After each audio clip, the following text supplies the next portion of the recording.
Hello everyone and welcome back to my YouTube channel. Today I'll be discussing colons and semicolons on the ACT exam, the English section of the ACT exam. And without further ado, let's get right into it.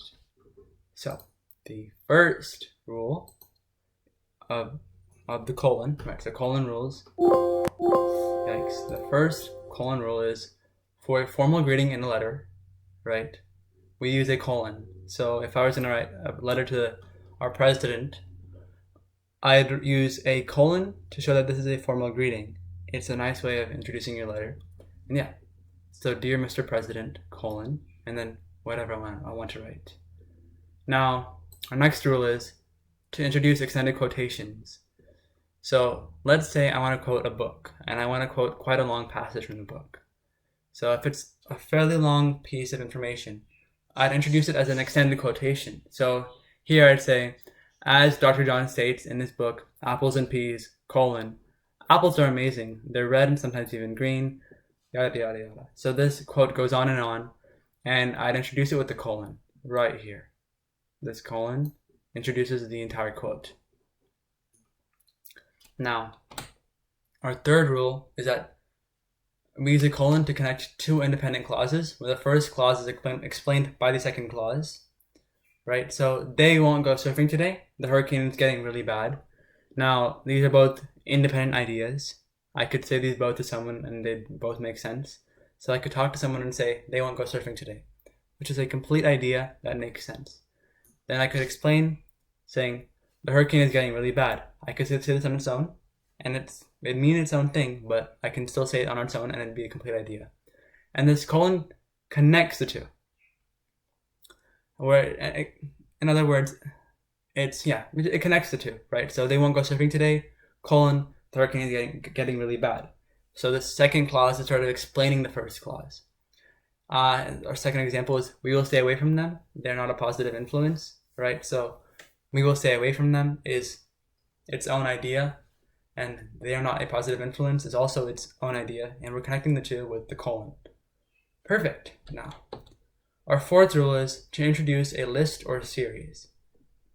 Now, if I was, maybe writing a story or a list or just a list for myself, I'd say, make sure to pack the following, colon, a hat, jacket, sunglasses, and water. So this right here, I'll just show it to you guys. This is our series, right? This is our list. It's our series of units.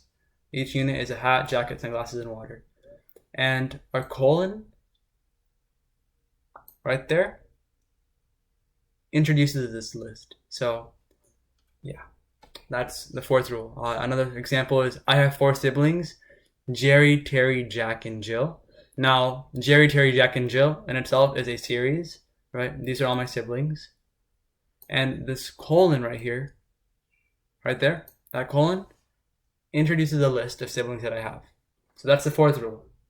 Now, the fifth rule is connecting an independent and dependent clause. So a dependent clause is just ideas that you can't say by themselves.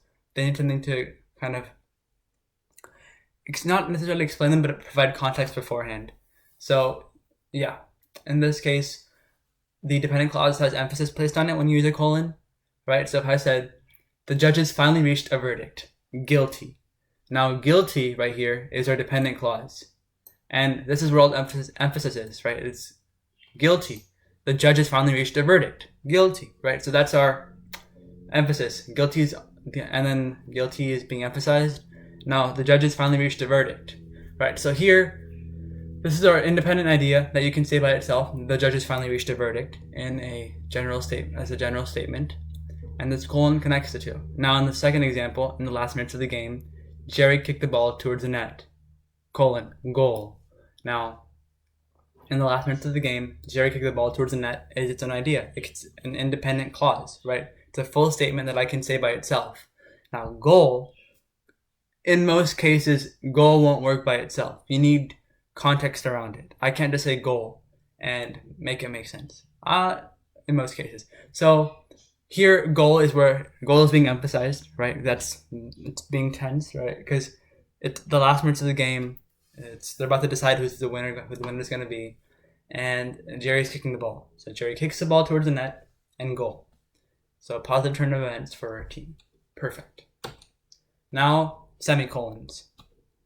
So our first rule is to link two independent clauses that are related. If you watched our comma video, or my comma video, you'd see that these sentences can also apply. You could replace a semicolon with comma and, right? So my dad plays football, semicolon, his dad plays hockey. And this rule applies in these cases. So when you have two independent clauses that are related, right, you can use the comma and to show a connection between two clauses. And you can replace that comma and with a semicolon. So right here it says my dad plays football, semicolon, his dad plays hockey. Then we could also say we are walking to school, semicolon, our parents are driving to work. We could replace the semicolon with comma and. So my dad plays football and his dad plays hockey. We are walking to school and our parents are driving to work. That's like the first rule of the semicolon. It has a couple other purposes, but you'll see it in this form quite a bit on the ACT exam. Now, the second rule is to link a sentence to a transitional phrase or word. So transitional phrases kind of link two ideas together, show kind of a cause and effect maybe, or just a transition from one phase to another, right? So there's terrible traffic on the freeway, semicolon.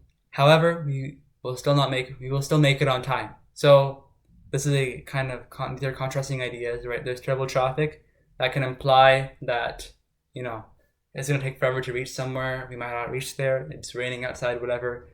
This applies to a lot of things. However, our semicolon, that part right there, I'll highlight it or circle it for you. The semicolon, however, where our semicolon links this transitional phrase. So, however, the semicolon links a transitional phrase and connects an external idea, which helps set the tone of events. So there's terrible traffic, right? It's gloomy, it's raining outside, the cars are packed on the freeway or the highway, or freeway, wherever, but we will still make it on time. So yeah. Second example, there's a snowstorm headed towards our town. Consequently, the airport has canceled all flights. So this is the cause and effect relationship, right? So there's a snowstorm headed towards our town, and that's our it's the establishing sentence, and we're using the semicolon plus consequently to show that there's an event happening afterwards and all the planes are being canceled. Perfect. Now, our third rule is that, I apologize, my birds are chirping in the background if you can hear that. I apologize for that. All right. Our third rule is to separate units in a list where the units contain internal commas. So let's suppose a band is going on tour, right? So the band is going to Los Angeles, California, Cleveland, Ohio, Miami, Florida, and Chicago, Illinois. Now, all these locations, these units, right? Units are just items in a series, our list. These units contain commas, right? Los Angeles, California, Cleveland, Ohio, Miami, Florida. If I were to replace all the semicolons in the sentence with commas, the whole sentence would be a mess.